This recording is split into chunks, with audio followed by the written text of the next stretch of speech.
Black Star Network is here. Hold no punches. I'm real revolutionary right now. Support this man, Black Media. He makes sure that our stories are told. Thank you for being the voice of Black America, Roland. Stay black. I love y'all. All momentum we have now, we have to keep this going. The video looks phenomenal. See, there's a difference between Black Star Network and Black-owned media and something like CNN. You can't be Black-owned media and be scared. It's time to be smart. Bring your eyeballs home. You dig?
Today is Friday, March 10th, 2023, coming up on Roland Martin Unfiltered, streaming live on the Black Star Network and Amazon News. Folks, more than a third of the East Cleveland Police Department, they've been indicted, that's right, indicted for assault, dereliction of duty, civil rights violations, you name it.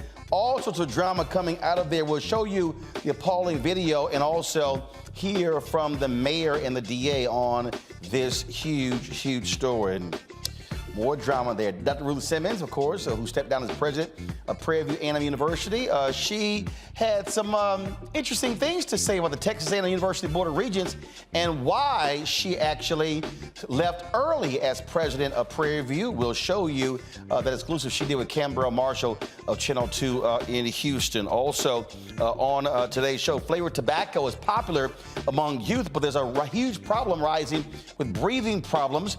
As part of the African American Tobacco Control Leadership Council to urge more states to ban flavored tobacco products. We'll talk with the coach here, right here on Roland Martin Unfiltered. And the February jobs report looks like the labor market is still solid. What about all these calls about a recession? Bill Spriggs, our economist, will break it down for us. Also, what will the U.S. need to create an equitable workforce? Well, how about more teachers of color, especially black men? And we'll discuss that in our Education Matters segment. It is time to bring the funk on Roland Martin Unfiltered on the Black Star Network. Let's go. He's got it. Whatever the miss, he's on it. Whatever it is, he's got the scoop, the fact, the find. And when it breaks, he's right on time and it's rolling. Best believe he's knowing. Putting it down from sports to news to politics. With entertainment just for kicks, he's rolling. It's on go, roll, y'all. It's Roland Martin, rolling with Roland now. He's funk, he's fresh, he's real, the best, you know he's Roland Martin now.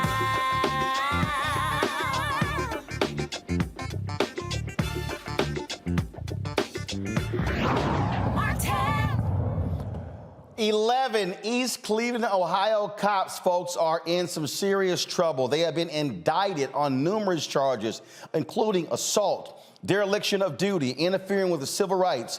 Cuyahoga County authorities released videos showing several incidents involving the East Cleveland police officers, representing nearly a third of the department. 7 are facing charges for the first time, while 4 others were indicted on new charges. The 11 new indictments stem from incidents between February 2020 and July 2022. Folks, joining us right now to talk about this is East Cleveland Mayor Brandon King. Brandon, glad to have you on Roland Martin Unfiltered. It must be troubling to see a third of your police department facing these charges. Roland, good afternoon. Am I live? Can you hear me? Yes, you are. Go ahead. Roland, first, let me thank you for reaching out to me in regards to this interview. I've been a huge fan of yours since my days in college, back in the 90s at Ohio University. We used to watch you on TV. So thank you, and I welcome this. In regards to the investigations that are happening, the indictments that have come down, yes, we are looking for more indictments to come. I thank Prosecutor O'Malley, the law enforcement agencies that have committed the significant resources to help us root out the individuals in our police department who have basically gone astray of their oaths of offices and what they were trained to do. So we encourage and welcome this, Roland. In fact, when I talked to O'Malley, Prosecutor O'Malley yesterday, I asked him that we, be allowed to be at a press conference so that we could give a more fair or a more detailed explanation as to what's happening, right? Because I know they have short time, and some of them may not have all of the information, but the two indictments, Roland, were our indictments. We sent them to the county. We sent them to the county asking for investigation of these things, of the two indictments. The third indictment with the 9 people, that one, to me, Roland, there were a number of officers who were undoubtedly standing around watching something that they should have spoke up about. So, Mayor, when you say they were your indictments, was that information that y'all uncovered and then you sent to federal authorities? Absolutely. Roland, I could share the documents with you. Let me give you a real-life example, because we've been going through indictment after indictment now for 6 months, at least 6 months. Without telling you the 2 patrolmen's names, right, we had got back from a bike ride that I take the staff out during the summer months. There was a young man here who said that he had his grandmother passed, right? He went to the bank, I think he had $7,000 on his way to the funeral home to pay for the funeral. When an East Cleveland police officer pulled him over, and looking at this young man, there was no doubt he was telling the truth. By 2 o'clock that same day, we had the first officer arrested and in jail. By 4 o'clock, we had the second officer arrested and in our jail, right?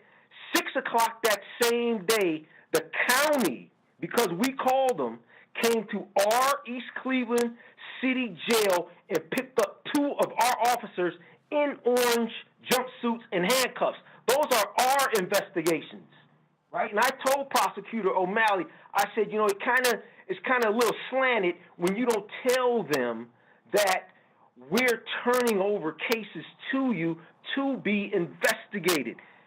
Roland, things had got to a place here, because I'm from the community where I'm talking to residents, neighbors, friends, and loved ones, that me being mayor, working with city council from a couple years ago, we passed legislation to bring in body cams. We got state-of-the-art body cams that the patrolman basically can't manipulate or maneuver, and is not really reliant on him to cut it on. When he gets out the car, it starts cutting on. When his car picks up speed, it cuts on. So it's kind of like an automatic body cam. We're the ones who send the camera information down to them. We give them direct access to these new cameras. We welcome and want this type of oversight on our police. Mayor, hold tight 1 second. I got to go to a break. We come back. I want to pick up on this as well to get more from you folks. We're talking to the mayor of East Cleveland, Ohio, where a third of his police department has been arrested as a result of a number of charges, including violating civil rights, dereliction of duty. And we'll continue covering this right here. Roland Martin, Unfiltered, on the Black Star Network.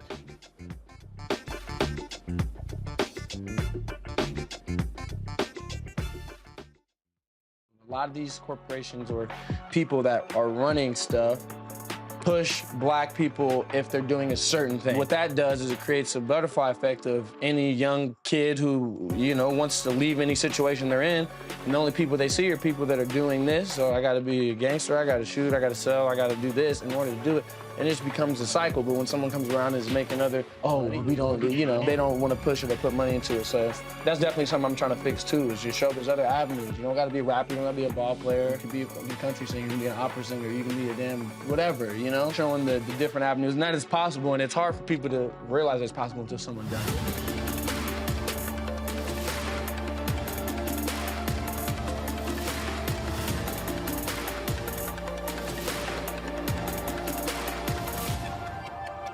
Next on The Black Table with me, Greg Carr, we featured the brand new work of Professor Angie Porter, which, simply put, is a revolutionary reframing of the African experience in this country. It's the one legal article everyone, and I mean everyone, should read.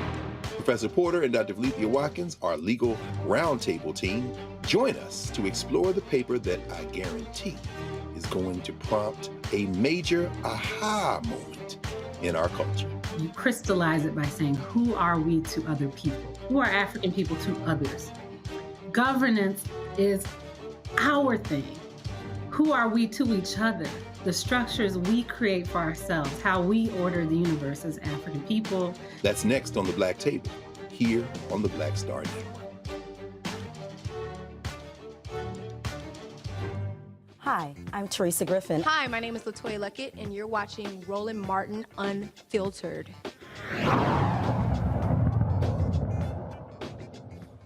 Mayor Brandon King, East Cleveland, Ohio. First of all, give us the breakdown, demographics-wise, of your city and the population. So the population, according to the Census Bureau, is about 13. We would estimate it closer to about 17. 17,000 people? 17,000 people? 17,000. At its height, because I'm born and raised here, is about 42,000 residents. Your proximity to Cleveland. So I could walk into Glenville, I could walk into Collinwood, I could walk in the University Circle. We are neighbors. So, so has there been a history of problems in this police department? So there have been, certainly when I grew up, there was community policing. You didn't have a lot of that. Now, at some point, you get officers, they lose their way, and then it gets infectious, and you may have one or two, and then you'll have that. Roland, since I've been the mayor, we have locked up and indicted more police than in the history of any mayor of this city. I have a zero tolerance for that. Remember, I'm born and raised here. When I hire them, I tell them, you can't just treat residents any old kind of way because chances are they're my family. What's the ratio? What's on my cell phone? First of all, how many total officers in your department?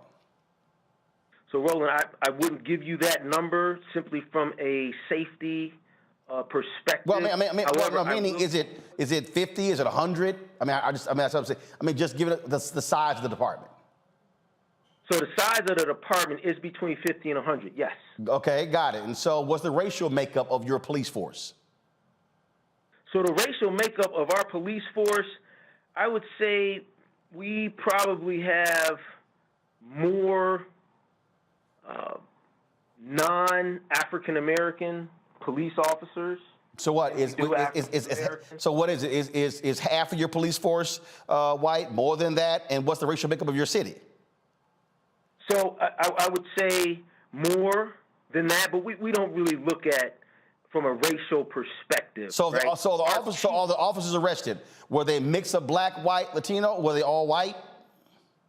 Yes, they were a mix. They were a mix. But Roland, you have to understand, this was a white community. Our chief of police is a white man who was born in East Cleveland. So his passion is just like mine for this city. He was born here. So we don't really look at race. One of the things that happens in Ohio, especially Northeast Ohio, you don't have to live here to work here. in the safety forces, right? And because the demand or the want, the applicants are so low, you know, we're taking police officers as they're coming in, as are our counterparts in other cities. Everybody's hurting for police personnel. Well, first of all, the reason I was asking those questions is because obviously we know twice in the past decade, the Cleveland Police Department has had a federal consent decree and monitors looking over them. We also know of other issues that have happened there in Ohio. And what this speaks to is what we keep talking about. At the problem, when we talk about these so-called few bad apples, is that, look, it's a problem with blue, not just white. Also, we know, of course, with Memphis, also black police officers. And so that's why I was trying to get at that as well. And so when you talk about, you know, your zero tolerance, is that a hindrance to officers applying for jobs in your city in terms of the tough stance you and your police chief have when it comes to actions of cops? No. A lot of police officers or people coming out of the cadet school welcome that type of position. That way they know if they're with someone and something happens and they happen to be with a bad apple or someone who lost their way, that they will be protected, right, from that. What happens here is because our pay is not up to par with surrounding communities, we get poached a lot for our officers. They could leave here at an entry-level position and go somewhere and make what our chief makes here, right? So wow. we wind up being the training ground for a number of police. Roland, I have to state, we don't have that racial problem here. If you remember when the riots and the Black Lives Matter came, they tore up downtown Cleveland. They kept saying they're coming here. And what happened? Our neighborhood groups, Oppressed People Nation, Black Lives Matter, Black on Black Crime, they were standing out here like, no, that's not going to happen here. They walked the streets, not the police. The residents and the organizations here walk the streets like, y'all not bringing that here. We don't have problems with the police. You won't hear that a police officer here murdered someone unjustly. Black, white, green, purple, or blue. We don't have those problems here. All right. Mayor Brandon King, we certainly appreciate it. Great job, and we certainly appreciate the stance that you're taking. Roland, Newt, my brother, I have your book. I'm a huge fan of yours. Thank you for calling me and taking this in and having this interview with me. I appreciate it. Thanks a bunch. Thank you. Folks, I want to bring in my panel right now. Joining us is retired LAPD Sergeant Cheryl Dorsey. Cheryl, glad to have you. Cheryl, when you hear the mayor speak that way, that's really how mayors in every city should be responding when it comes to officers who do wrong on the police force. Absolutely. And I mean, I'm really excited to hear this brother talk this way. And so I've got some suggestions for him and any other like-minded mayor about what they can do about these rogue miscreants that are on their departments. You know, and again, I mean, for hear him to say, no, we turn over the evidence. I mean, oftentimes, look what happened when Rahm Emanuel was mayor of Chicago, when they held onto that tape of the shooting death of Laquan McDonald. Too often, cities are protecting police officers as opposed to being proactive and saying, no, we want them off our force. Right. And so, you know, it's great that they're pulling these officers off the force. It's great that indictments are forthcoming. But the question I have, Roland, is that, you know, nobody's talking about this but me. So I'm going to just go ahead and say it yet again. What about all the folks that are sitting in jail right now who were put there by these rogue, compromised police officers? Because what I know to be true, whenever an officer puts hands on you, whenever they arrest you for something, they have generally manufactured the probable cause for that arrest. They've lied to substantiate the unnecessary use of force. And so we know now on the back end that all of these officers are compromised, much like the ones on the Memphis Police Department who have now been added to what they call the Giglio list. Whenever an officer lies in pursuit of arresting someone and convicting them, everything that they've touched, every arrest report, every police encounter, every criminal case should be reviewed and probably dismissed by the prosecutor. So I hope the mayor over there will get on the prosecutor, the DA, and have a conversation about that. Absolutely. I want to bring in the rest of my panel as well. I certainly want them to weigh in. Kelly Bethea, communication strategist. Michael Imhotep, host of the African History Network show. Matt Manning, civil rights attorney. Matt, your thoughts on, again, the proactive measures being taken there at East Cleveland? I like the proactive measures, Roland, but if I'm honest, something is very fishy to me here. And the reason something's fishy to me here is it does not make sense to me that a police department with 50 to 100 officers, presumably half of whom or up to a quarter of whom are engaged in such activities, it would be this deluge of indictments at one time. People knew about this. People talk in cities much larger than this about road cops. I mean, I've been in the criminal justice system for 10 years. Everybody knows who's doing the kick doors and who's crooked and all of that. So, you know, as much as I like the rhetoric from Mayor King and as much as I support that in theory, I have some pretty serious questions about how this could go on this long and is just now coming to a head now at this magnitude. 16 people being indicted in a police department is like an extraordinary outcome, right? An extraordinary happening. But it's very strange to me that it would be happening all at one time. And I understand the FBI conducted an investigation. Surely investigations take a while. But it stands to reason if this kind of thing has been going on this long, they've known about it. And I would like to know what brought this to a head now. Why is it just coming out now? And why, you know, is it that the FBI is coming with all of these indictments now? It stands to reason if you have this tough on stance on you know, police misconduct stance, then there should have been people rooted out a long time ago. And yeah, but seems very fishy. But here's the deal here. Here's the deal here, Matt and Cheryl. First, the mayor said we turned the information over. It was the DA and the FBI. Now, here's the deal. They can't control what their investigation is, nor can they control when they actually take it to a grand jury. So, I mean, again, you could be the mayor and you can say, hey, I got a zero tolerance, but the mayor can't actually charge and indict.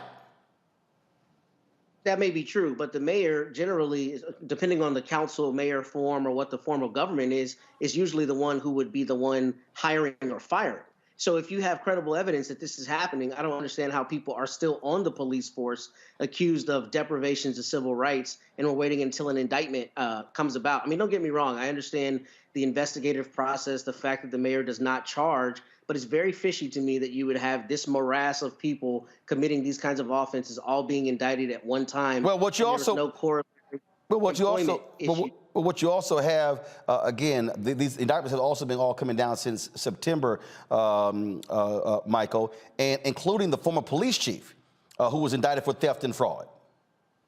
Yeah, you know, looking at the article from Cleveland.com, you've had 16 officers actually indicted over the past 7 months. And of the 11 that were indicted on Wednesday, this past Wednesday, 4 of them have previously been indicted as well. So I'd be interested to find out the 4 that were previously indicted. I don't know what the outcome did that actually go to trial also, the 4 that were previously indicted. But, you know, this is almost a third of the police force. Now, this is according to the census.gov 2021 population, the East Cleveland is about 13,700.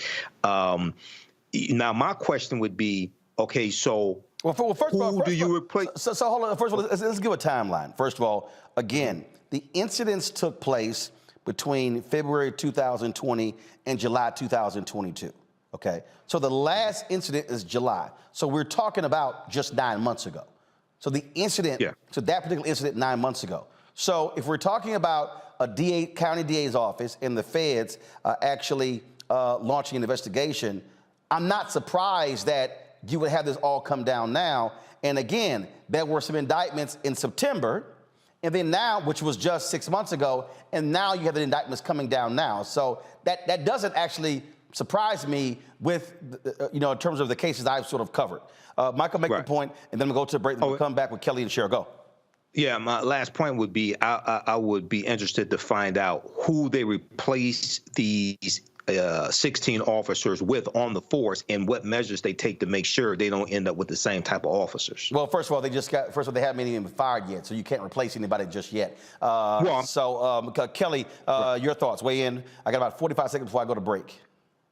Sure. I mean, Mayor King's rhetoric and his response to this problem is admirable, but something that stood out to me is the fact that he said that we don't look at race. I find that problematic because even though this may be considered a blue problem, blue upholds white supremacy, period. And you can be black and uphold white supremacy. You can be white and uphold white supremacy. And the fact of the matter is, a third of their force being blue somehow, at the very least, holds a cultural bias against black people and upholds white supremacy. And to me, that's not just a few rotten apples, as he said. That is a rotten tree that needs to be uprooted completely and then reseeded. So I don't know how that's going to work. Well, he may be saying that because 88% of East Cleveland is black, and so the reality is East Cleveland is a black suburb. That's what it is. So it's 88%. Understood, but not his force. No, I got that. But I'm just saying like 88%. So that's why I was asking the question, what's the racial makeup there? But you still have these issues because, again, you can look at majority black city in Memphis, and we saw the 5 cops involved in the death of Tyree Nichols. Exactly. Everybody hold tight one second. I got to go to a break. We'll talk more about this on the flip side. You're watching Roland Martin Unfiltered on the Black Star Network.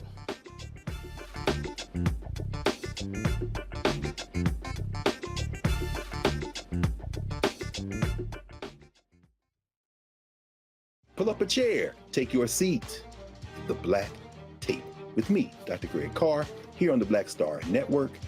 Every week, we'll take a deeper dive into the world we're living in. Join the conversation only on the Black Star Network. Hi, I'm Dr. Jackie Hood Martin, and I have a question for you. Ever feel as if your life is teetering and the weight and pressure of the world is consistently on your shoulders? Well, let me tell you, living a balanced life isn't easy. Join me each Tuesday on Black Star Network for A Balanced Life with Dr. Jackie. We'll laugh together, cry together, pull ourselves together, and cheer each other on. So join me for new shows each Tuesday on Black Star Network, A Balanced Life with Dr. Jackie. When you talk about blackness and what happens in black culture, we're about covering these things that matter to us, speaking to our issues and concerns. This is a genuine people-powered movement. There's a lot of stuff that we're not getting. You get it, and you spread the word. We wish to plead our own cause. Too long have others spoken for us. We cannot tell our own story if we can't pay for it. This is about covering us. Invest in black-owned media. Your dollars matter. We don't have to keep asking them to cover our stuff. So please support us in what we do, folks. We want to hit 2,000 people, $50 this month, raise $100,000. We're behind $100,000, so we want to hit that. Y'all money makes this possible. Check some money orders. Go to P.O. Box 57196, Washington, D.C. 20037-0196. The Cash App is $RM Unfiltered. PayPal is R Martin Unfiltered. Venmo is RM Unfiltered. Zelle is Roland at RolandSMartin.com. Hi, I'm Vivian Green. Hey everybody, this is your man Fred Hammond, and you're watching Roland Martin, my man, Unfiltered. Cheryl, I fundamentally believe that the social justice action of the last decade is what has led to this different focus when it comes to police investigations, when it comes to arrests, when it comes to indictments, because folks have made clear they're not going to allow that. In fact, everybody needs to remember the former DA of Cuyahoga County, who oversaw the case of Tamir Rice, was voted out of office because of that particular case as well. And so to have this new DA be involved in this is not a surprise because of that particular case and so many others. Yeah, I mean, this is a great first start, and I appreciate everything that they're doing there. I certainly appreciate that on the heels of what we heard from Attorney General Merrick Garland on yesterday with regards to what's going on. I can't say the city right now, but that was with DOJ. That was Louisville. But the problem is that there's 18,000 police departments, and we know that these problems exist. And I wish these police chiefs would start paying attention to community members when they come in with complaints about these rogue officers. So much deference is given to a police officer's version of events. And we know that given what we've seen in the case of Tyree Nichols and others, that sometimes these police officers will lie in pursuit of putting someone in jail. And so are we going to have to wait for Merrick Garland to have an investigative report one by one on these police departments, one consent decree after another, another loss of life, before we have real substantive national change? I hope not. And this is precisely why, Matt, I say you've got to have city officials being far more aggressive in making it clear to rogue officers, you will be suspended, you will be fired, you will be charged, you will be indicted if you're involved in wrongdoing. The problem is that too many cities are protective of police departments because they're afraid of the unions, they're afraid of losing their endorsement, they're afraid of a place where people are like, oh my God, goodness, we may have high crime in this area. That's one of the fundamental problems. Yeah, I think you're exactly right, Roland, but I think it's kind of a both and as opposed to just an individual issue, to the extent that really a lot of times what impedes local officials' ability to get rid of officers is their collective bargaining agreements, like you said. So it's not only being afraid of the unions, it's that they literally have rules and laws in place that make it very difficult for them to fire police officers and firefighters. And to some extent, you should want that, right? You should want that there's a protection for people who put themselves in the line of fire. However, when there's credible evidence that those people are out harming people or otherwise doing things unbecoming of the badge, it should be easier for cities and counties and other municipalities to get rid of them. And that's why we find a lot of times an officer is found to have committed misconduct, but if they don't follow the civil service rules, they not only get back pay, but they get an opportunity to go somewhere else and work. So it has to be a both and. It has to be the officials' willingness to stand up, but also from a legislative standpoint, giving them a greater ability to get rid of those officers who are committing these offenses. Between this, as well as Cheryl mentioned, Louisville, Michael, we're also in the midst of these campaigns, and everybody keeps talking about crime, crime, crime, crime, crime. Yet there are communities that are saying, yeah, we also want to see crime go down, but we also want to see thuggish cops who commit crimes also pay the price.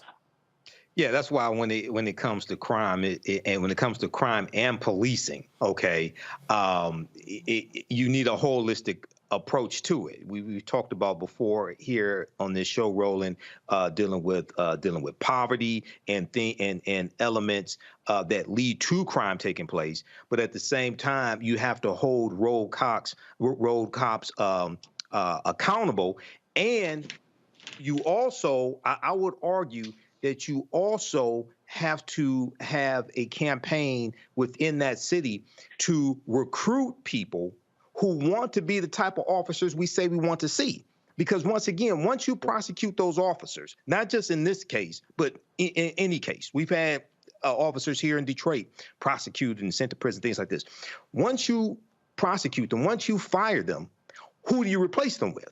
Okay, so there also has to be a campaign, I would argue, to recruit the type of officers that we say we want to see, those who respect humanity, those who treat people with respect, those who will only use lethal force as the last result after you exhausted other means, things of this nature as well. So it's going to take a holistic approach, but this is going to be a campaign issue coming up in the 2024 election. Kelly, you've had, again, so many of these members of Congress and other folks sitting here, again, talking about crime, crime, crime. But I would dare say we still have to make it clear that demanding police accountability has to be at the top of the agenda for the very same people and not simply bowing down to the crime boogeyman. And the fact of the matter is what these police officers are doing is criminal, right? So they should be looped in with that whole crime, crime, crime narrative anyway. And at the end of the day, while I applaud East Cleveland for indicting these officers, what we need are convictions. So until we have convictions this go around, we have to keep fighting to make sure that police officers are held accountable so that stuff like this don't happen in East Cleveland or any other jurisdiction. Well, the reality, Cheryl, you can't get to convictions until you get to indictments. You can't get to indictments unless they're being charged. And then you can't get to that until you have police departments in the cities be far more aggressive.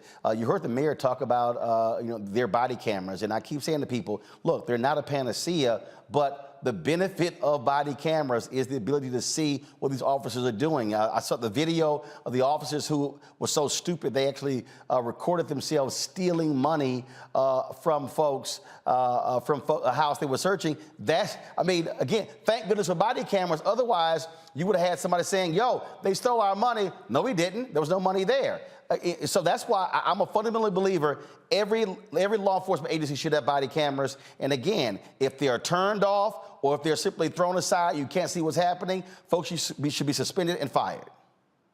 I agree, and certainly body cameras play a part in all of this, and I would probably assume that many of those officers in that group of 16 over there in Cleveland are not first-time offenders, and I understand that police officers have due process and certain rights, and we talk all the time about qualified immunity and how we need to get rid of it. That's not going to happen, but there are some practical things that police chiefs can do.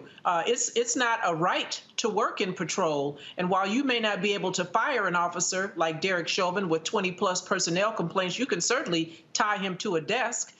You can get him out of the field. And once you do get these people out of the field, or if they decide to resign, as one of the officers did over there in Cleveland, an officer by the name of Holman, he resigned before they could get to him and fire him. And what did he do? He went right next door and got hired by El Raya Police Department. Now, they fired him on Wednesday when they found out he was being indicted. But if you decertify a police officer, you take away their license to be a cop. They can't run from one police department to another like so many have when they get in trouble on one agency. And so there are certainly things that police chiefs and administrators can do. And if I know it as a little old sergeant on the LAPD, I promise you they understand.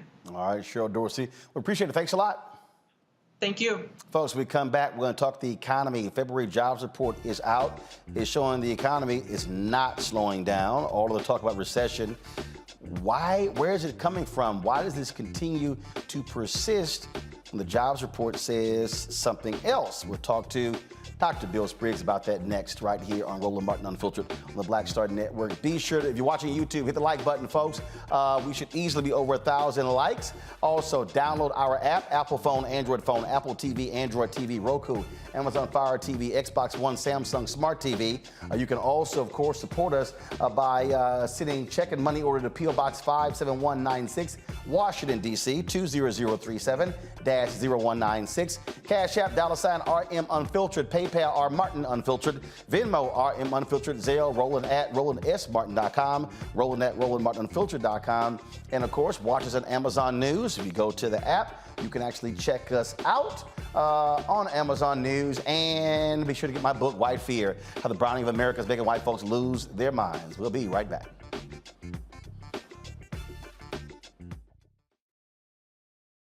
Hatred on the streets, a horrific scene, a white nationalist rally that descended into deadly violence.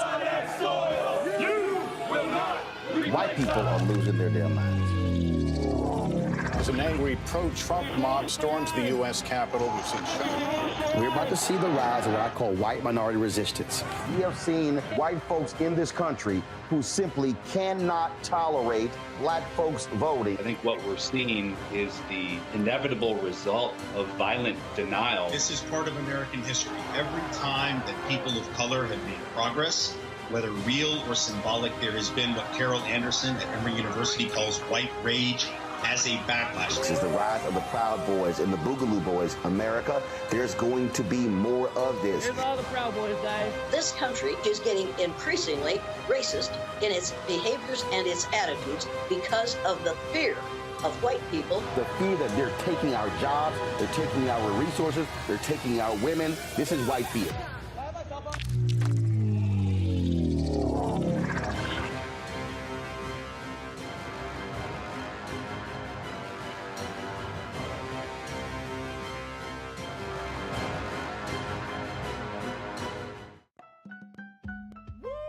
We're all impacted by the culture, whether we know it or not. From politics to music and entertainment, it's a huge part of our lives, and we're going to talk about it every day right here on The Culture with me, Faraji Muhammad, only on the Black Star Network. Pull up a chair, take your seat. The Black Table with me, Dr. Greg Carr, here on the Black Star Network. Every week, we'll take a deeper dive into the world we're living in. Join the conversation only on the Black Star Network. Peace and love, everybody. I'm Purple Wonder Love. Hey, I'm Donnie Simpson. What's up? I'm Lance Gross, and you're watching Roland Martin Unfiltered.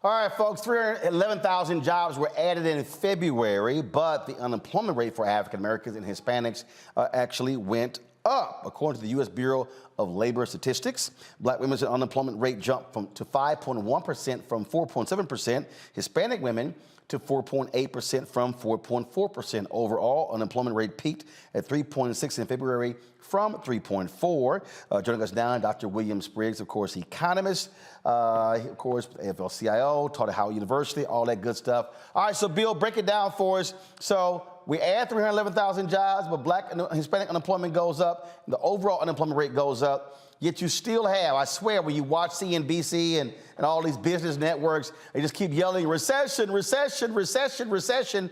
And the jobs reports seem to be different or counter that. That's exactly right. I mean, this job report, though, highlights a fallacy that we're hearing from the Federal Reserve that there's some job shortage, that we ran out of workers. Their story, even back in December when they raised interest rates, we don't have any more workers, employers are desperate, we have to slow down the economy because there are no more workers, and this is putting wage pressures.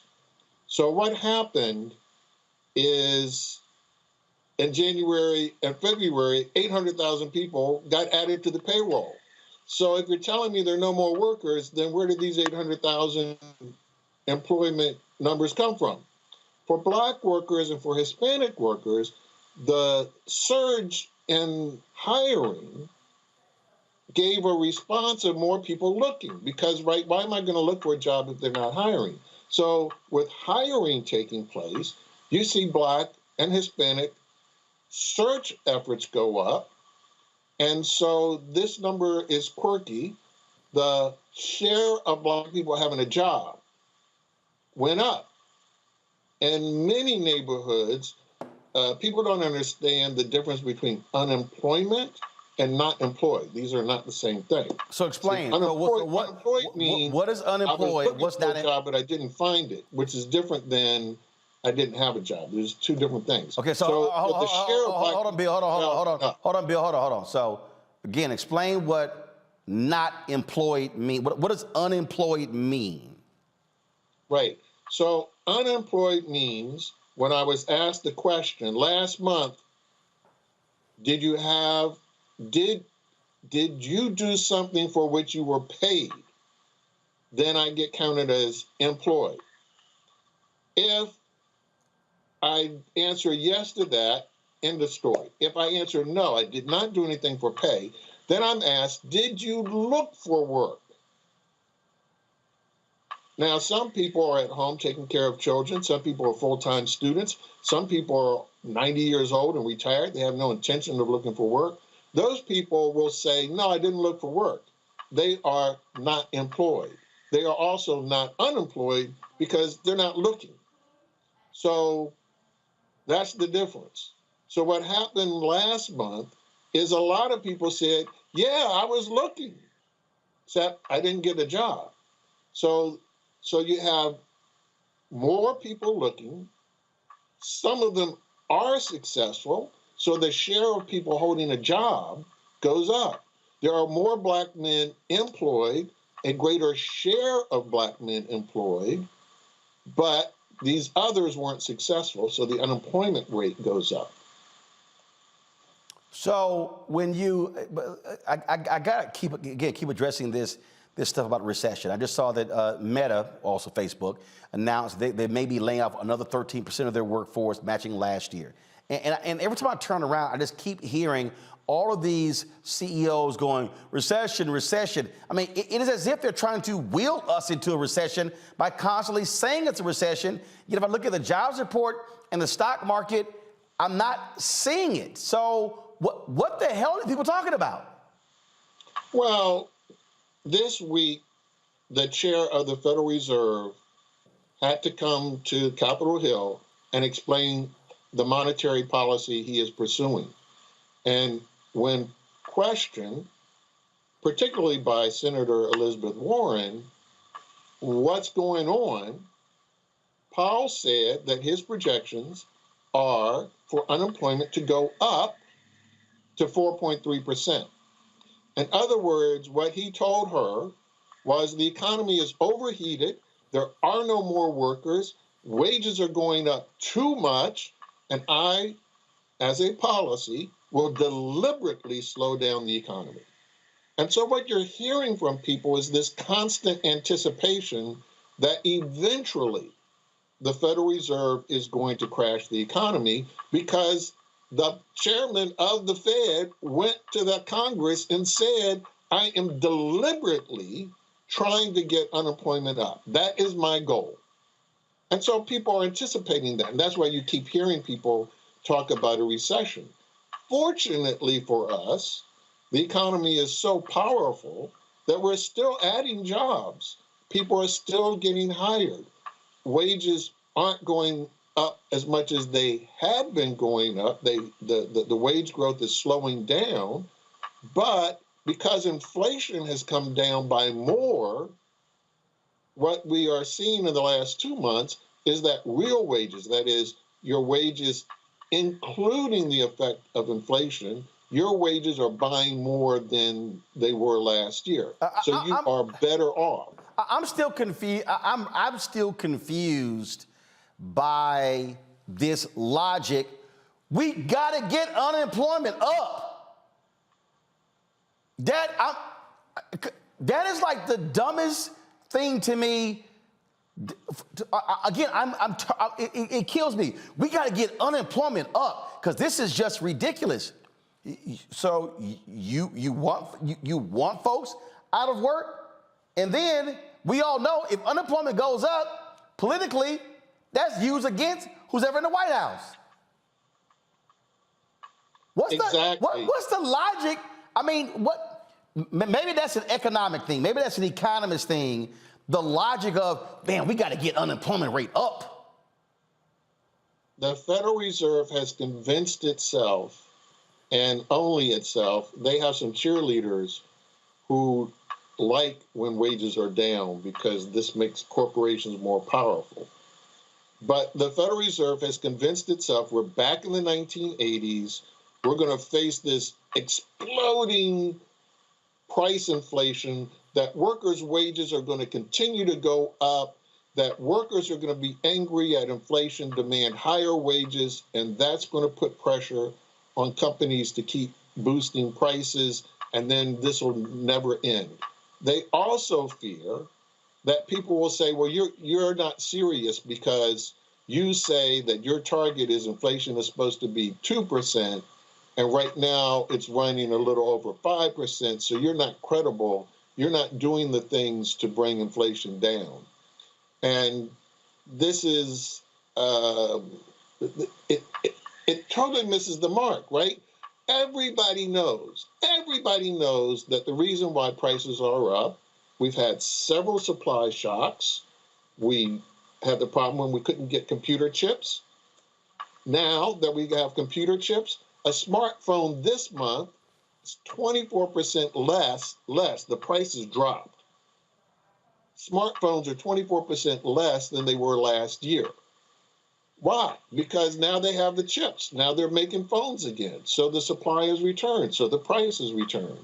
Everybody knows about those chip spikes. Everybody knows the price of eggs went up because we had the bird flu. We had to kill millions, not hundreds, not thousands, we killed millions of chickens. Of course, everybody knows if you kill millions of chickens, the price of eggs is going to have to go up because you got to have chickens to have eggs. This is common sense. And everybody knows the three largest producers of wheat in the world, the United States, Russia, and the Ukraine. As long as Russia and Ukraine are fighting each other, we know that the price of food is going to have to be higher. We know this. You can put the interest rates at a zillion if you want. It's not going to get Putin out of Ukraine. It's not going to solve problems with bird flu. This is not going to happen.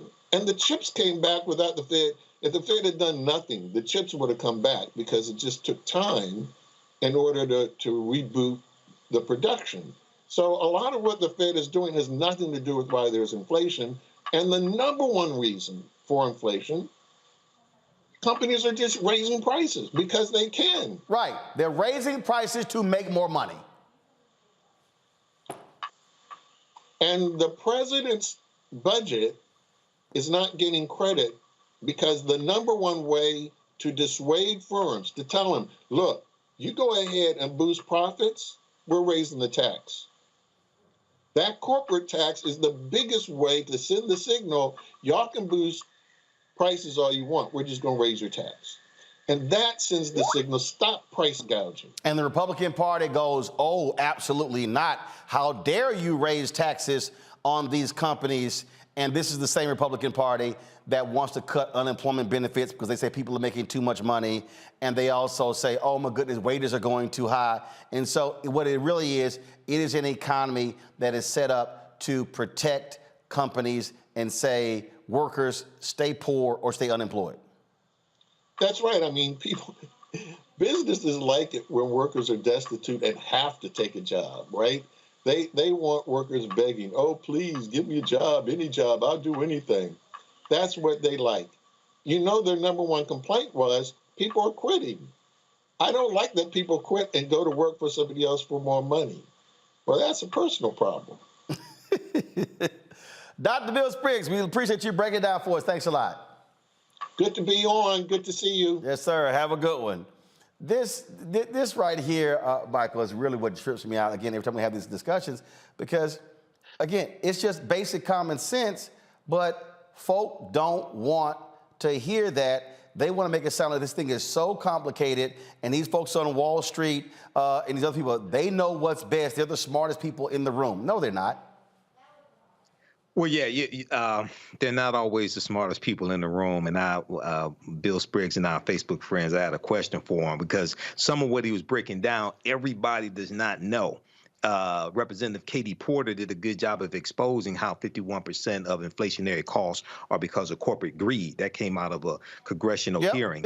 But well, you know, what I would like to know is what should the Federal Reserve actually do? What should Jerome Powell actually do? Because the theory was put forth that if you make it harder to borrow money, then you can slow down the economy and slow down inflation. Okay. Well, we've had a number of increases in the prime interest rate. And we've seen inflation come down for about 6 or 7 months, and we've seen all these other factors as well. Right. So can you keep inflation declining and not keep raising the interest rate as well? So, you know, Look, first of all, as Bill said, the most fundamental part of this, if you have companies that stop raising prices, then you're not having the big issue here. That's what's driving the majority of this. And as the supply chain gets better, then you don't have the long wait. It all benefits, but you can't have companies continue to screw over workers. I got to go to a break. Folks, we'll be right back on Roland Martin Unfiltered on the Black Star Network. On the next Get Wealthy with me, Deborah Owens, America's Wealth Coach, we've seen the headline. Major tech companies laying off. Google, Facebook, Twitter, just to name a few, and tens of thousands have been laid off as a result. On the next Get Wealthy, we take a look at what it means to recession-proof your career in tech. Joining me will be Kanika Tover, and she's going to be sharing exactly what you need to do to turn anxiety into achievement. Shifting our mindset to thinking that only opportunities exist in big tech is something that we're going to have to shift fast, because there's so many opportunities that are out there that we have to change the way we were thinking about our careers. That's right here on Get Wealthy, only on Black Star Network. We're all impacted by the culture, whether we know it or not. From politics to music and entertainment, it's a huge part of our lives, and we're going to talk about it every day right here on The Culture with me, Faraji Muhammad, only on the Black Star Network. On the next Get Wealthy with me, Deborah Owens, America's Wealth Coach, we've seen the headlines. Major tech companies laying off. Google, Facebook, Twitter, just to name a few, and tens of thousands have been laid off as a result. On the next Get Wealthy, we take a look at what it means to recession-proof your career in tech. Joining me will be Kanika Tover, and she's going to be sharing exactly what you need to do to turn anxiety into achievement. Shifting our mindset to thinking that only opportunities exist in big tech is something that we're going to have to shift fast, because there's so many opportunities that are out there that we have to change the way we were thinking about our careers. That's right here on Get Wealthy, only on Black Star Network. Hi, I'm LD Barge. Hey, yo, Peace World. What's going on? It's the Love King of R&B, Raheem Devon, and you're watching Roland Martin, Unfiltered.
I think I'm gonna light some more candles and bring the lights down a little bit, have a whole different little look here.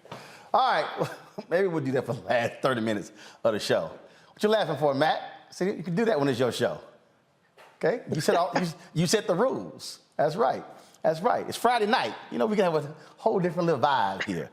All right, y'all. Let's talk about young folks and smoking. These flavored tobacco products causing a lot of outrage from folks believing that it's having a dramatic impact on more young people being addicted to tobacco. My next guest is Carol Magruder, co-founder and co-chair of the African American Tobacco Control Leadership Council.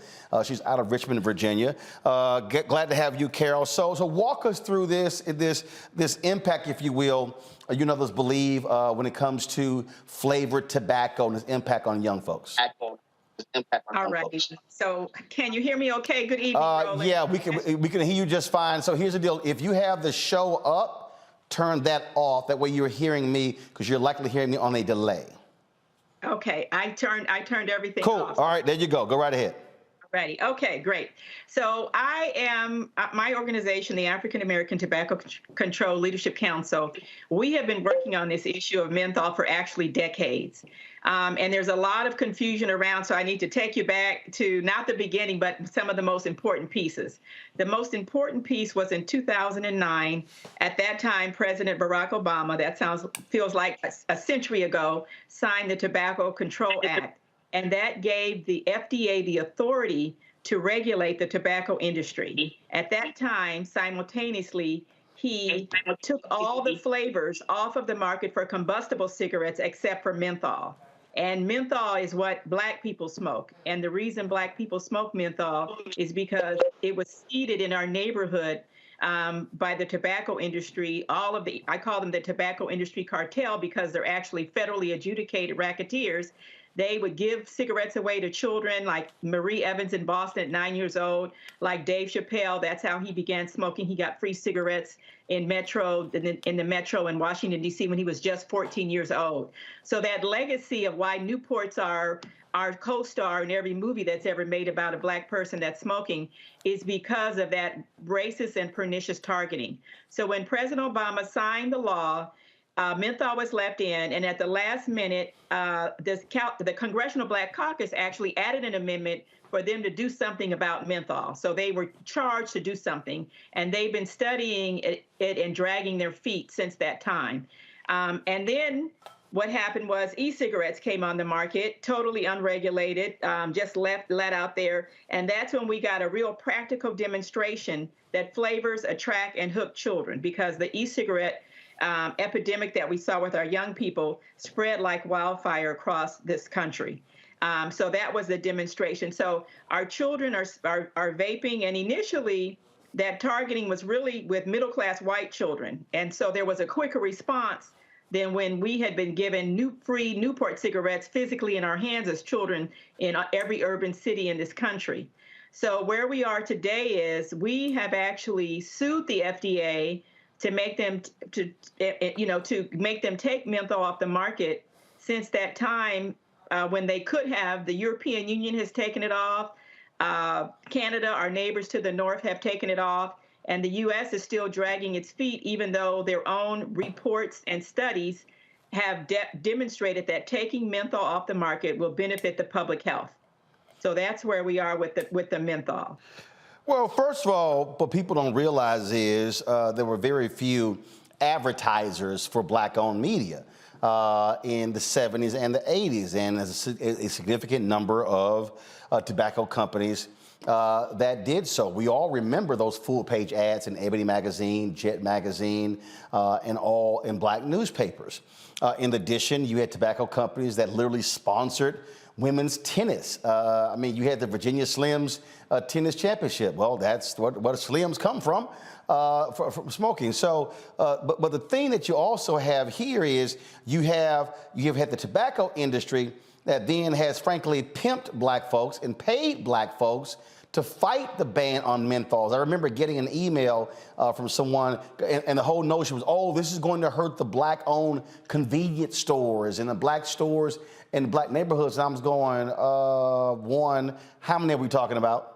Let's just be real honest here. And so that's also one of the ways the tobacco industry has been trying to impact this.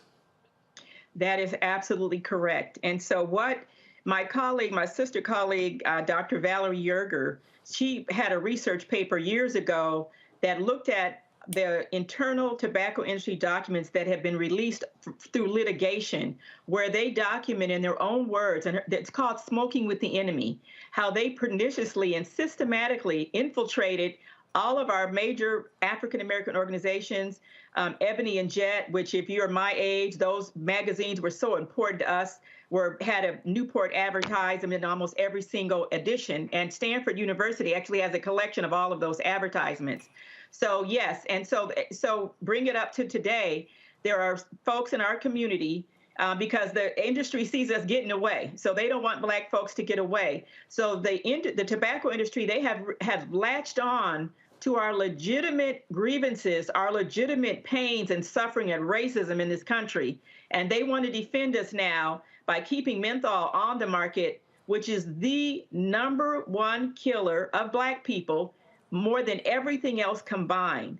So when we think of what our issues are, tobacco has to be in the top 5, and we all need to get on board. No one loves a Black menthol smoker more than the African American Tobacco Control Leadership Council, because that's why we exist. We just will not continue to let these multinational tobacco companies prey upon our people, our pain, and have these addictive products continue to have them in our neighborhoods. And so we've been working systematically. We sued the FDA, but cities, counties, and states across the country are taking the products off the market until the FDA acts. Only the FDA can prohibit the distribution nationally. And that's what they're supposed to do this year. But Roland, we know that with all of the interference that we have on our national level, it's just hard to get anything done. And the industry has such deep pockets and manipulation. And so we know we just need to keep going to protect our people. Kelly, got a question? Sure. So for those of us who don't know, when we hear like e-cigarettes and vaping and things like that, does that include like hookah products at all? Or are we just specifically talking about products that have nicotine in them? That's a great question, because we know that, so California passed the law that the tobacco industry got put on the ballot. We upheld it, so it's going into effect. Hookah got an exemption. Hookah is not a passive, innocent cultural thing.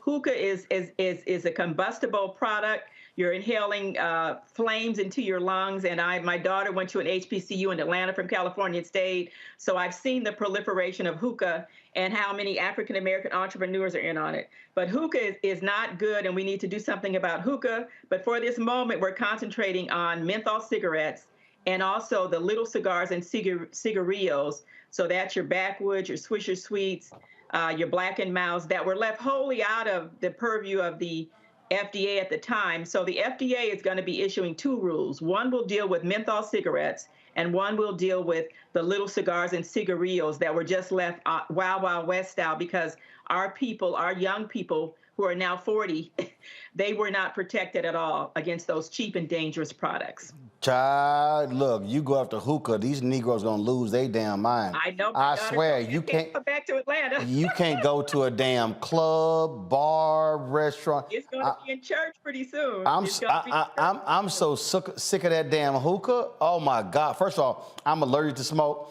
and so ain't nowhere in hell I'm gonna be inhaling flames. That's just crazy. Matt.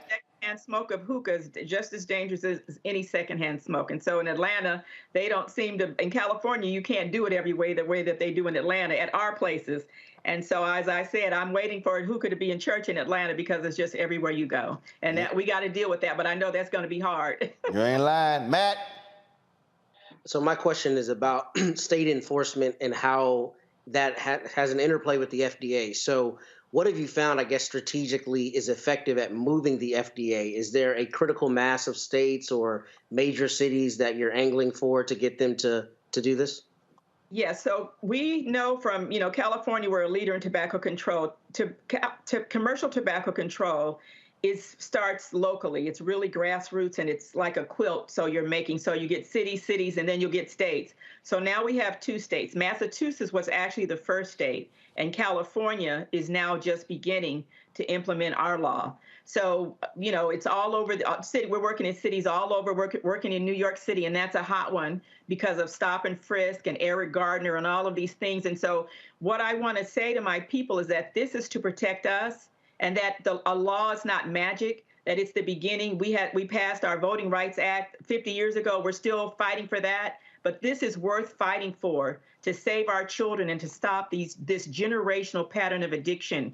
We're losing 45,000 Black people every year in this country from tobacco-induced diseases. And those people are people like me, their parents and grandparents, the people who make our families function and our communities function. And our job as the African American Tobacco Control Leadership Council is to work on enforcement, so that the enforcement is on the retailers. It's not on an individual. There's no police officer anywhere who's going to come up to a brother on the corner and say, are you smoking a menthol or non-menthol cigarette? It's not that level. And when the FDA acts, bring it further up. So it'll be dealing with the cartels rather than the retailers, who are like the foot soldiers, if you're looking, at drug dealing, which is really what this is.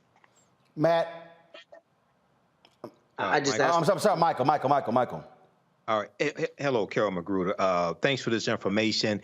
And I've been following this for a couple of years now. My question is, okay, so the Food and Drug Administration, the FDA, has stated that if they banned menthol cigarettes, 92,000 to 238,000 African-American lives would be saved, all right? Now, you also have the other side, as you just mentioned, those who say, well, wait a second, if you ban it, it's going to increase conflict or increase interactions with police officers. Okay, but when we look at the proposal in New York, the state of New York, the language states that it would prohibit police officers or other law enforcement officers from arresting any person on the grounds in relation to any flavored tobacco product. So with that being the case, what are they talking about? It's smoke and mirrors, and it's latching on to our legitimate fears. When we see Eric Gardner, when we see Trayvon and our people, Oscar Grant in California, where I come from, who was killed by a BART policeman, the pain is visceral. And so, of course, we're going to react that we want to protect and avoid having any interaction with police. And our position is that we have to do both of those things at the same time.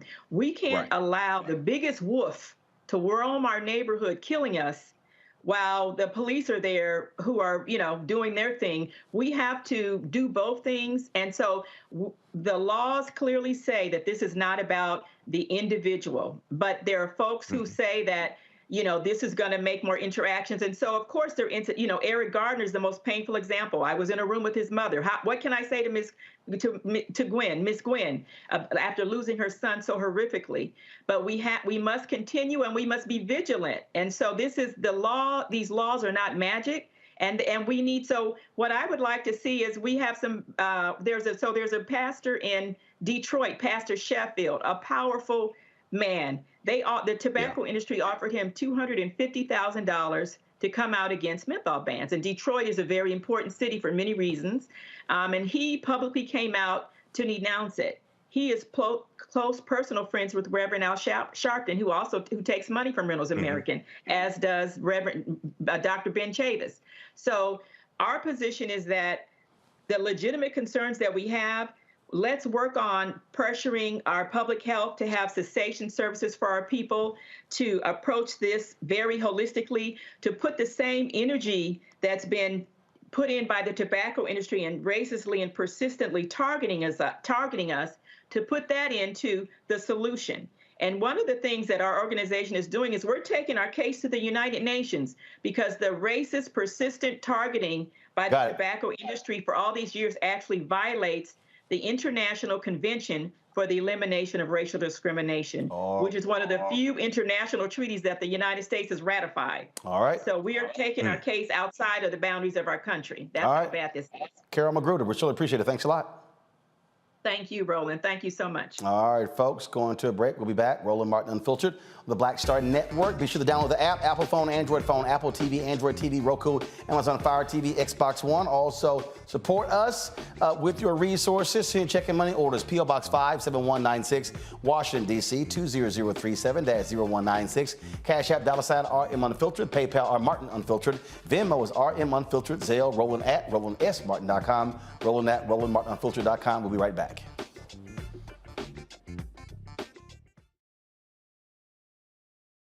When you talk about blackness and what happens in black culture, we're about covering these things that matter to us, speaking to our issues and concerns. This is a genuine people-powered movement. There's a lot of stuff that we're not getting. You get it, and you spread the word. We wish to plead our own cause. Too long have others spoken for us. We cannot tell our own story if we can't pay for it. This is about covering us. Invest in black-owned media. Your dollars matter. We don't have to keep asking them to cover our stuff. So please support us in what we do, folks.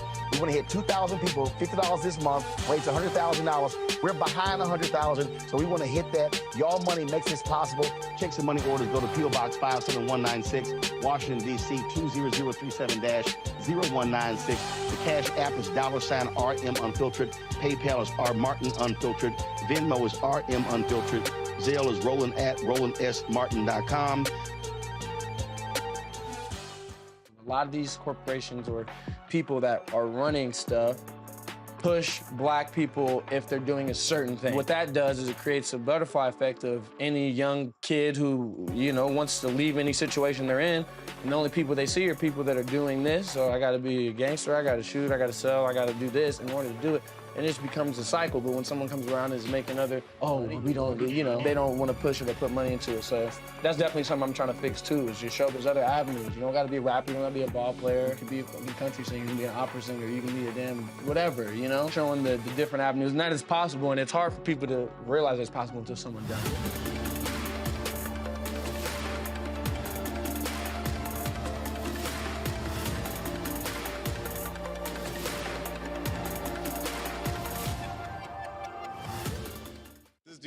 What's up, y'all? I'm Will Packer. I'm Chrisette Michelle. Hi, I'm Chaley Rose, and you're watching Roland Martin Unfiltered.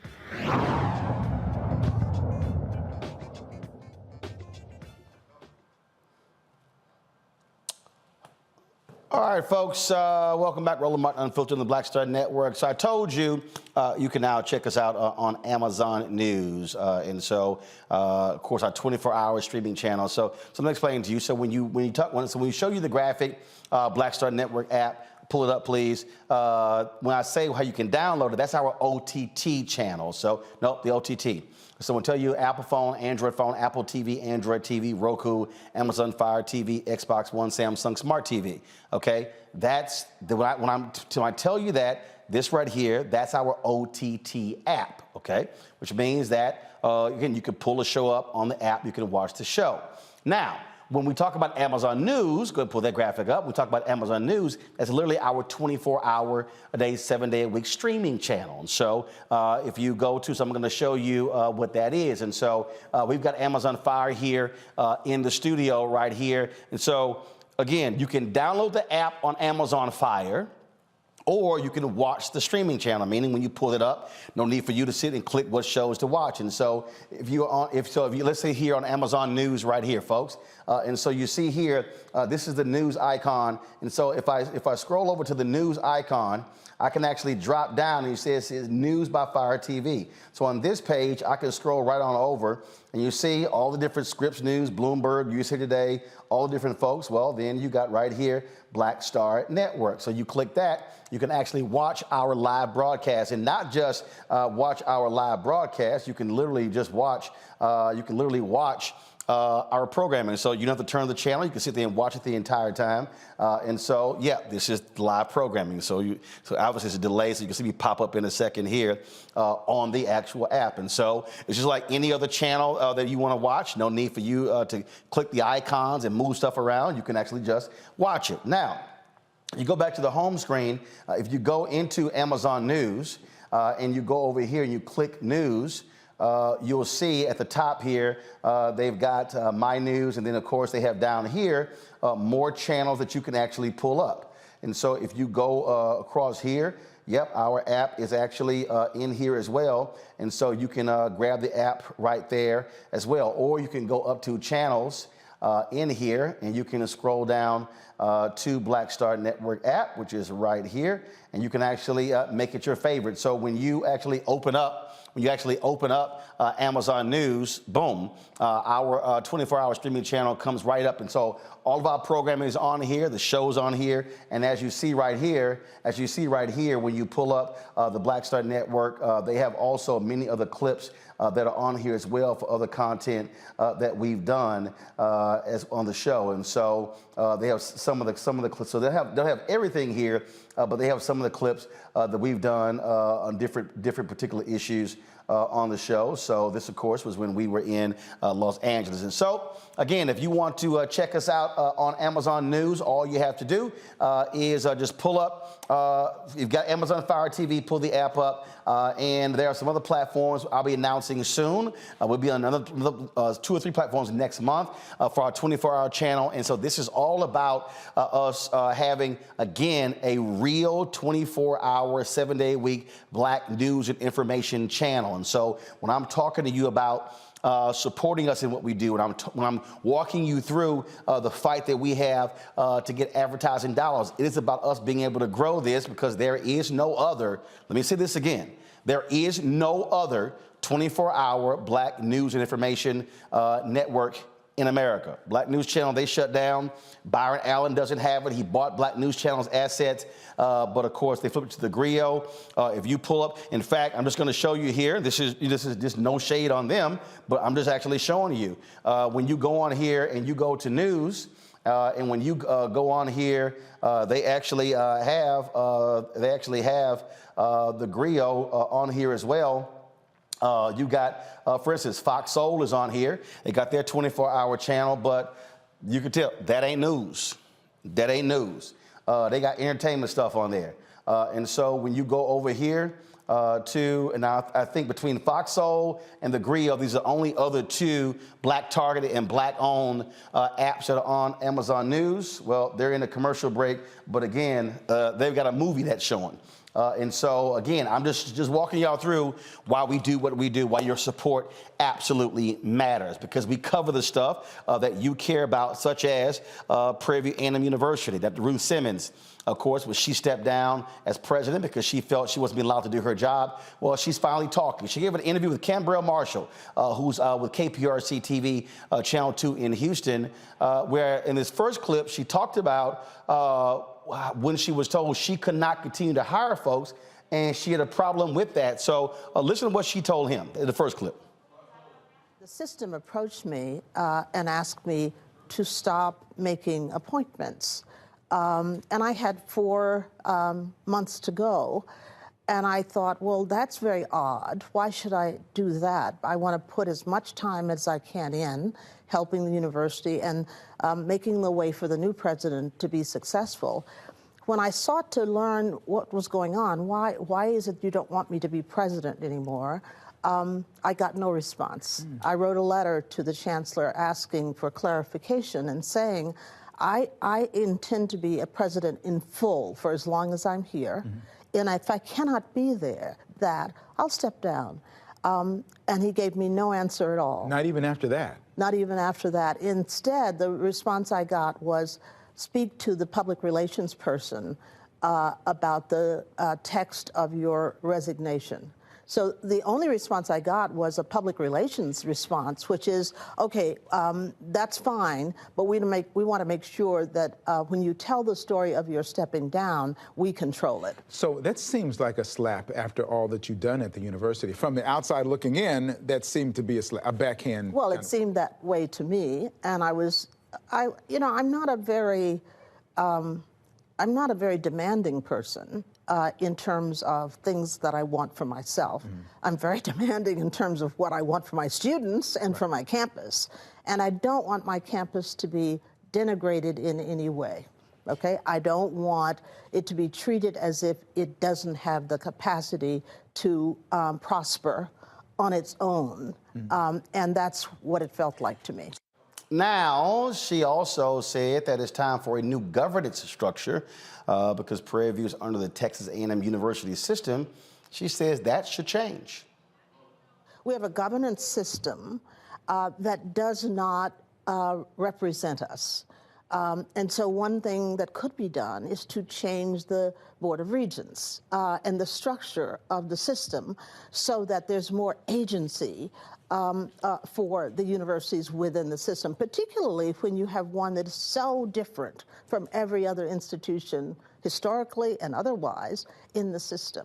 I think it's good for Prairie View to be in the Texas A&M system. If Texas A&M values Prairie View and treats it with respect and gives it representation, then it's fine. But right now, it needs some help, and I'm available to advise them about how to do that because I advise boards all over the country. Shade! That was some shade, Matt. Yes, it was. I advise boards. I'll help them. I advise boards all around the country. Kelly? Now it's going to cost you. You know, you had me for a good price as president, but now it's going to cost you. And I need some more zeros behind whatever you just tried to throw at me. Michael, yesterday's price is not today's price. Per Fat Joe. Yeah, her her price is going up, and there's something. Hopefully, we can find out like what's really behind all of this. And you know, sometimes when you have, not saying it's this situation, sometimes when you have situations like this where you have the favored person who's pushed out, she could be favored by, say, the students or something like that.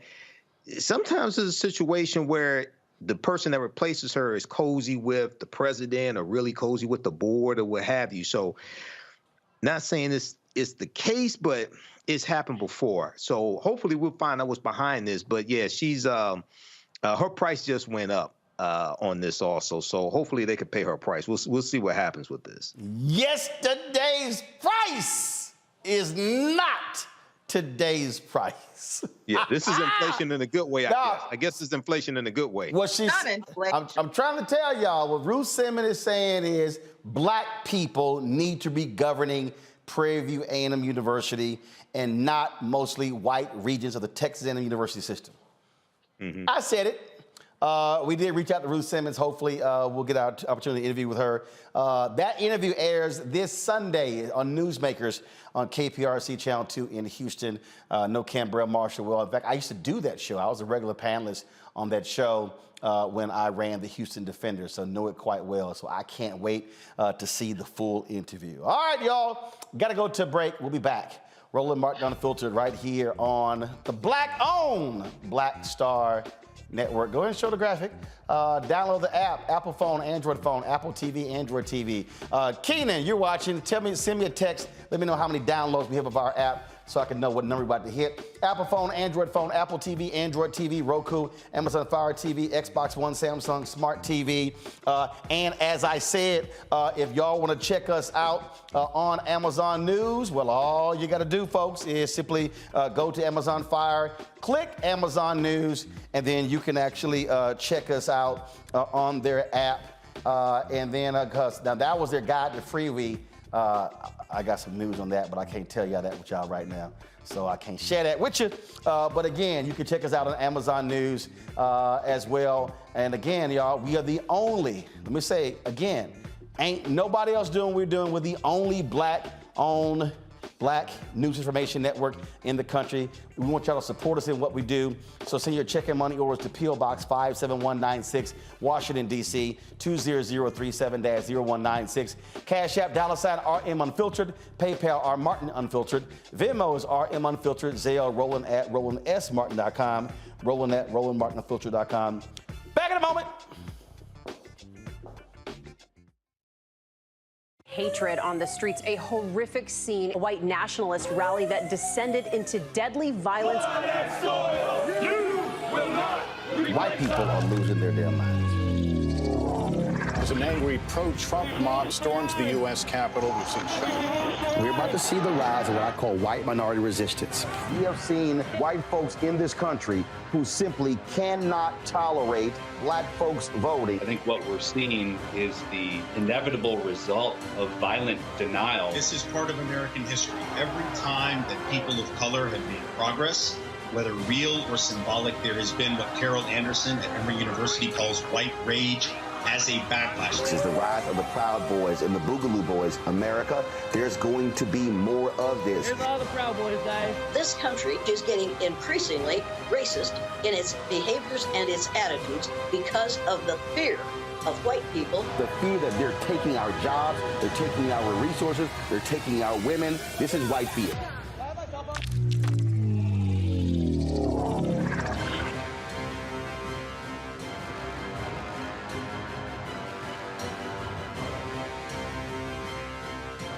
Hi, I'm Dr. Jackie Hood Martin, and I have a question for you. Ever feel as if your life is teetering and the weight and pressure of the world is consistently on your shoulders? Well, let me tell you, living a balanced life isn't easy. Join me each Tuesday on Black Star Network for A Balanced Life with Dr. Jackie. We'll laugh together, cry together, pull ourselves together, and cheer each other on. So join me for new shows each Tuesday on Black Star Network, A Balanced Life with Dr. Jackie.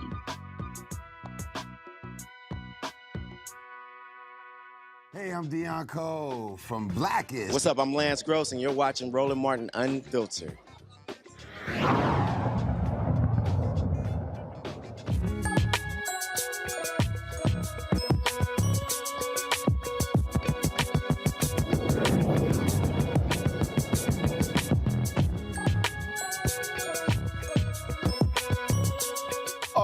National Center for Education Statistics, black men make up 2% of all teachers nationwide. Well, a group out of Maryland wants to change that. They want to change how black male educators are honored, supported, and mentored, folks. The Bowie Black Male Educators and Leaders Alliance, the Center for Research and Mentoring of Black Male Students and Teachers, and Bowie State University National Alumni Association have partnered to put more black men in the classroom. Joining us now, Dr. Julius Davis, the founding director of the Center for Research and Mentoring of Black Male Students and Teachers, joining us from Bowie. All right, so how does this collaboration all come together? Well, in 2019, Bowie State University received the University System of Maryland Wilson H. Elkins Professorship. And with that award in 2019, we created a center. And we used that award to galvanize our alumni, our current students, and our partners to address the pipeline. And so we created several programs to increase the number of black men in education, starting now in 8th grade. And now we go pretty much up to doctoral level. And so are you seeing progress? Are you seeing incremental increase in numbers? Well, the pandemic has sort of disrupted the progress that we have seen, and I don't think that we've recouped yet. I know you just mentioned the less than 2% figure. I think in a recent figure that I saw, 1.3% of black men are now represented nationally in the teaching profession. So I think we've made a decrease in progress, and we have to put all efforts forward to use every avenue possible to increase the number of black men in education. What parts of the country are you seeing where you have more black male educated? So you have 2% nationally, but where really are the congregation of your largest, if you will, where you have black male teachers?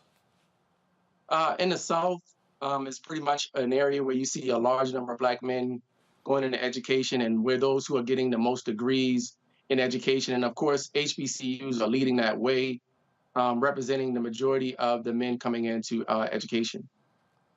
And so do you believe that these school districts should be specifically partnering with HBCUs in order to increase these teachers? I know some individuals with charter schools who actually do that.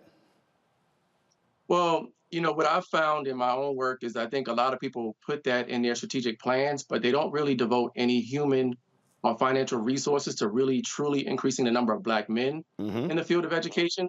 So I think that a lot of places around the country have given it lip service, but when you start asking questions like, how much money have you devoted to it and who's committed to this work within your system, then you tend to find that there's not an answer for who's doing that work.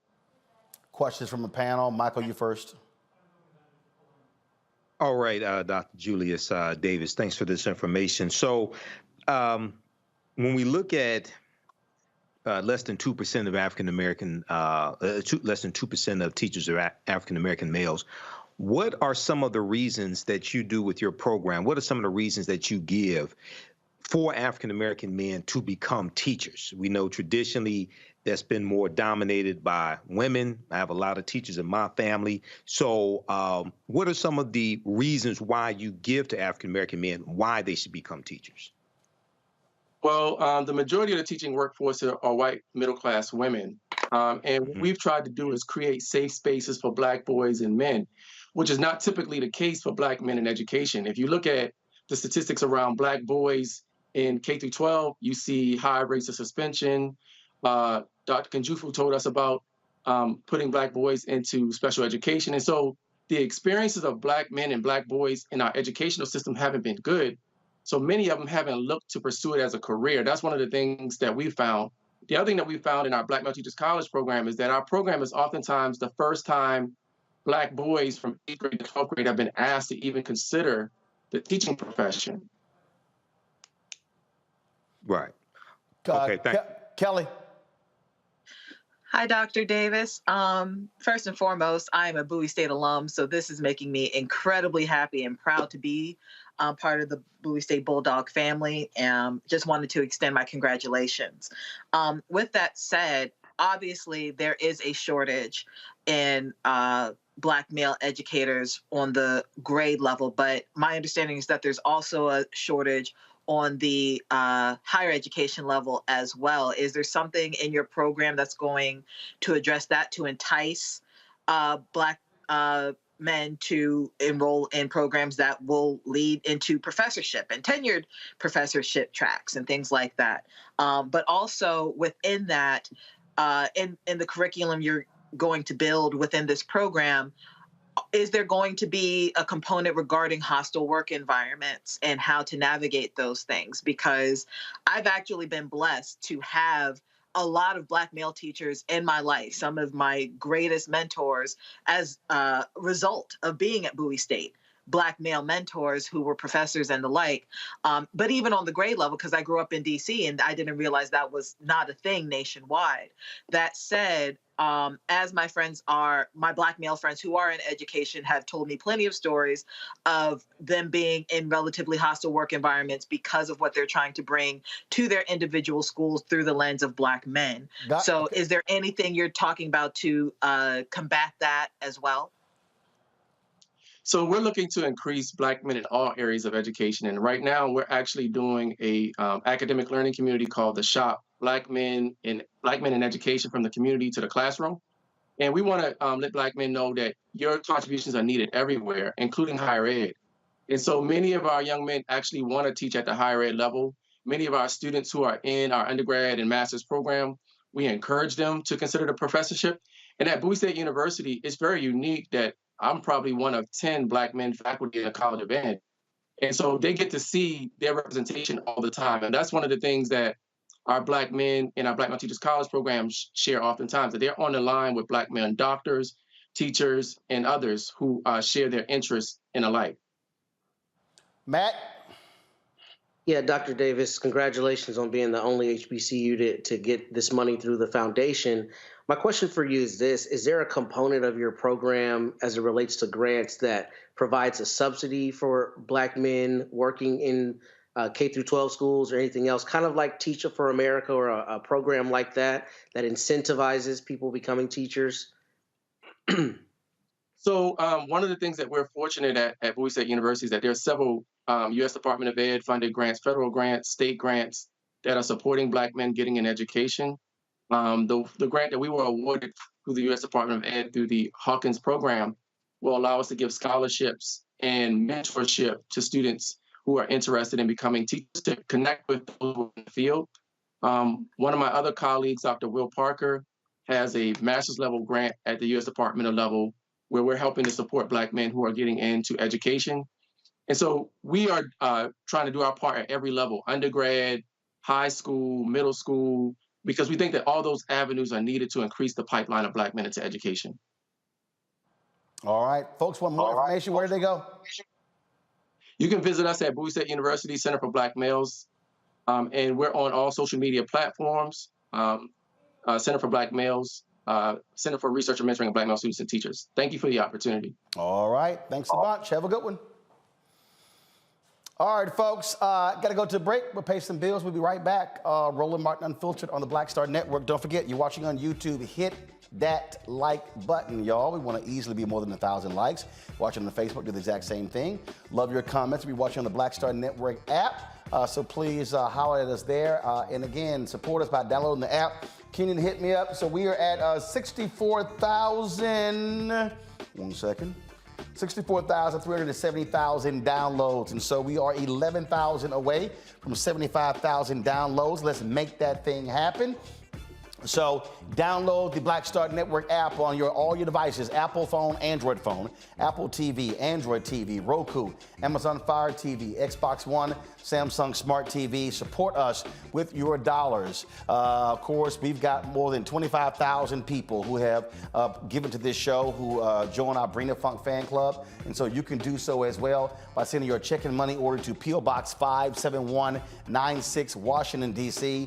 20037-0196. Cash App, $RM Unfiltered. PayPal is rmartinunfiltered. Venmo is RM Unfiltered. Zelle, Roland at RolandSMartin.com. Roland at RolandMartinUnfiltered.com.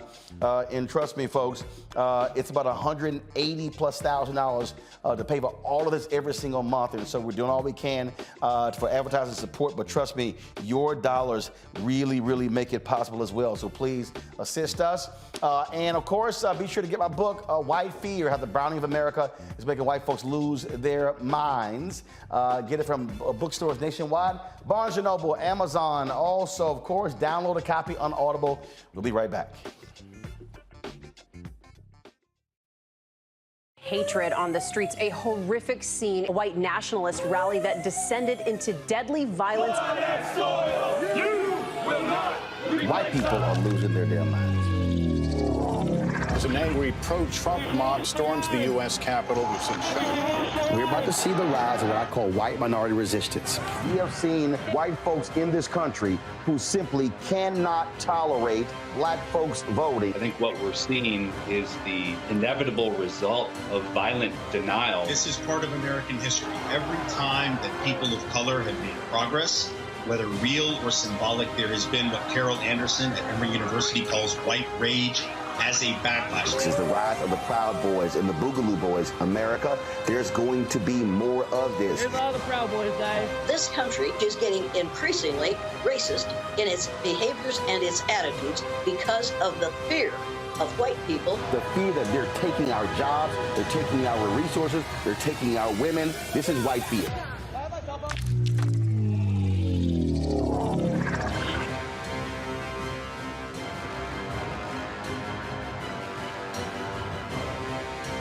Hi, I'm Dr. Jackie Hood Martin, and I have a question for you. Ever feel as if your life is teetering and the weight and pressure of the world is consistently on your shoulders? Well, let me tell you, living a balanced life isn't easy. Join me each Tuesday on Black Star Network for A Balanced Life with Dr. Jackie. We'll laugh together, cry together, pull ourselves together, and cheer each other on. So join me for new shows each Tuesday on Black Star Network, A Balanced Life with Dr. Jackie. Hi, everybody. This is Jonathan Nelson. Hi, this is Cheryl Lee Ralph, and you are watching Roland Martin, Unfiltered.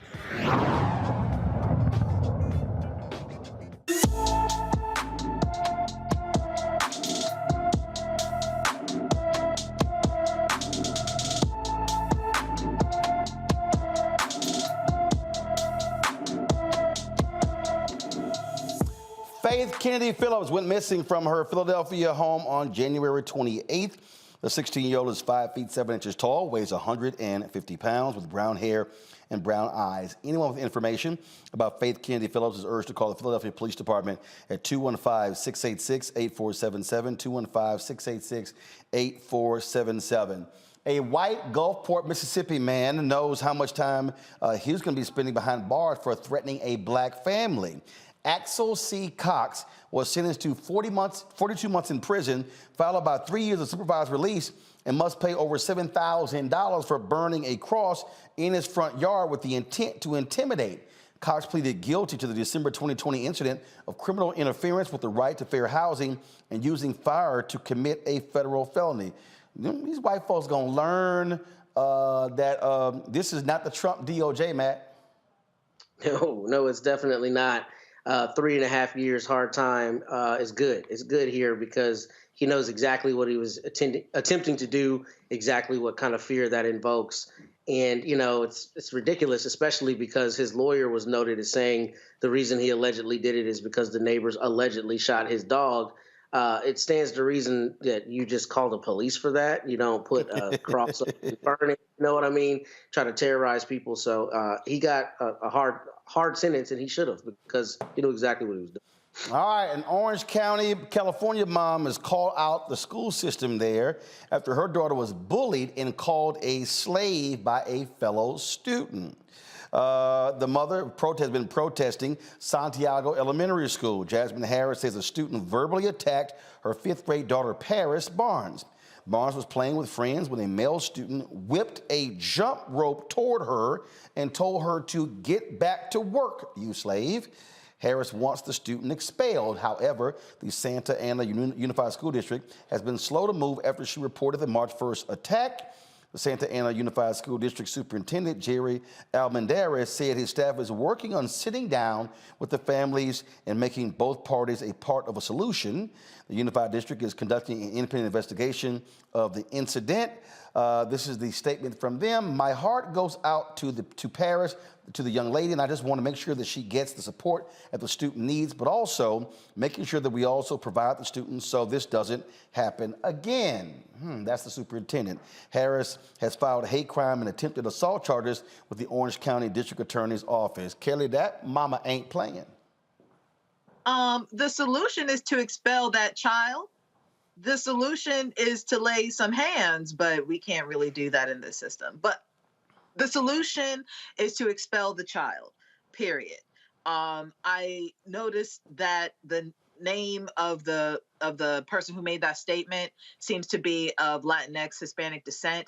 I wonder how they would treat this differently had it been a racial epithet against their community. I sincerely doubt they would be talking in this manner, because this is extremely pacifist and almost dismissive compared to what actually happened.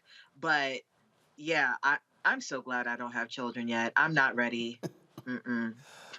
Well, let's go to Florida, where a Jacksonville far-right hate group is projecting hate symbols on skyscrapers. National Socialist Florida is a small white supremacist group that used a commercial-grade laser projector to put anti-hate messages on large buildings.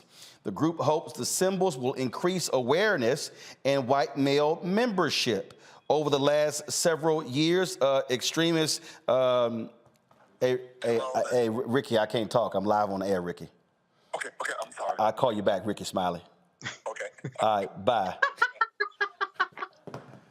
Calling my ass in the middle. I don't call his ass when he on the damn radio. All right, yeah. Oh my God. Yeah, you call me live, I'ma answer the phone. That's a flex. Let everybody know that. All right. So they put out some hate symbols over the last several years. The extremist incidents and hate crimes have risen in Florida, according to the FBI stats. Michael, look, these racists all over the place. You got 30 seconds, Mike. Give your opinion on them.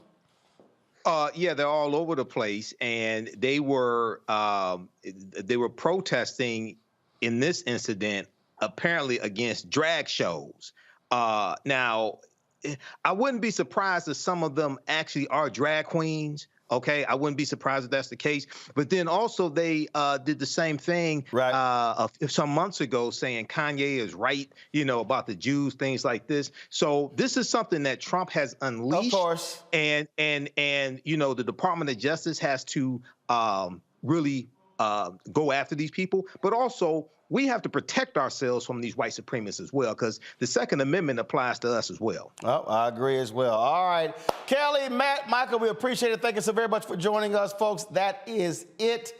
I got to bounce. We want to thank all of y'all for watching us. Don't forget, support us in what we do. Download our app. Let's get to 75,000 downloads. Apple phone, Android phone, Apple TV, Android TV, Roku, Amazon Fire TV, Xbox One, Samsung Smart TV. Watch us on Amazon News. If you're Amazon Fire, so click News. Go right to the app. You can see the Black Star Network. And also, support us with your dollars. Cash App, $RM Unfiltered, PayPal, R Martin Unfiltered, Venmo, RM Unfiltered, Zelle, Roland at RolandSMartin.com, Roland at RolandMartinUnfiltered.com.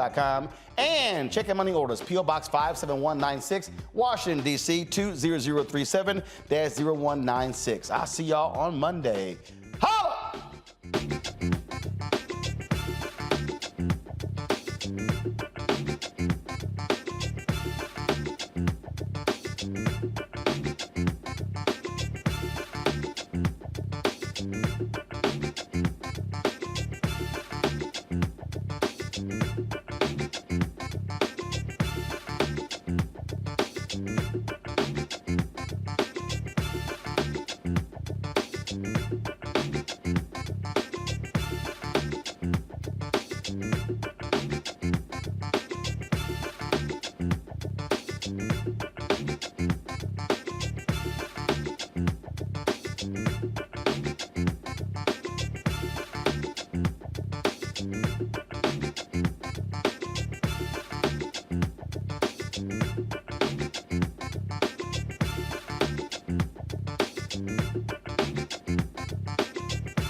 Black Star Network is here.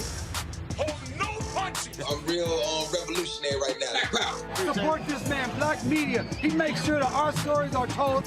Thank you for being the voice of Black America, Roland. Stay black. I love y'all. All momentum we have now, we have to keep this going. The video looks phenomenal. See, this difference between Black Star Network and Black-owned media and something like CNN. You can't be Black-owned media and be scared. It's time to be smart. Bring your eyeballs home. You dig? Pull up a chair, take your seat. The Black Tape with me, Dr. Greg Carr, here on the Black Star Network. Every week, we'll take a deeper dive into the world we're living in. Join the conversation only on the Black Star Network. Hi, I'm Dr. Jackie Hood Martin, and I have a question for you. Ever feel as if your life is teetering and the weight and pressure of the world is consistently on your shoulders? Well, let me tell you, living a balanced life isn't easy. Join me each Tuesday on Black Star Network for A Balanced Life with Dr. Jackie. We're all impacted by the culture, whether we know it or not. From politics to music and entertainment, it's a huge part of our lives, and we're going to talk about it every day right here on The Culture with me, Faraji Muhammad, only on the Black Star Network. I'm Deborah Owens, America's Wealth Coach, and my new show, Get Wealthy, focuses on the things that your financial advisor and bank isn't telling you but you absolutely need to know. So watch Get Wealthy on the Black Star Network.